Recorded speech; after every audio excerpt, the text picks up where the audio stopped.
awe nós está tem acto protocolário, camina nós está dentro do parlamento justamente awe para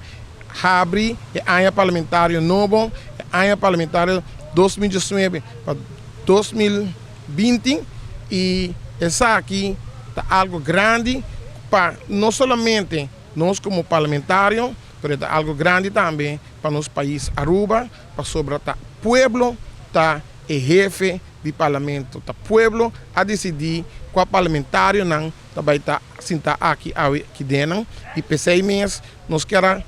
segurar o pueblo, em nome de minha pessoa, como vice-presidente do parlamento e também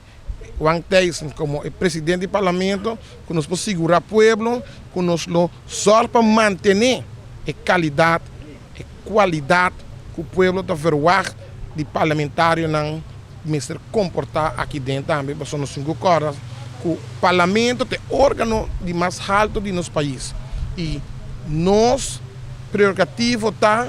para zor também que o pueblo tenha respeito devido que o pueblo por mira de verdade que tem 21 parlamentários que representar o pueblo dignamente e com respeito. Então, agradecido não para por dar-me a oportunidade viajar mais para portar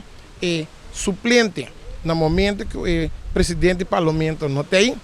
Nós estamos tendo uma tremenda coordenação, uma tremenda união, maneira holandesa, um tremendo samenwerking entre a mim, que é presidente do parlamento, e Jackie Nan também. Me quero felicitar o presidente do parlamento, senhor Wang Tyson, que também agora elegeu viajar mais para o ano parlamentário 2019-2020.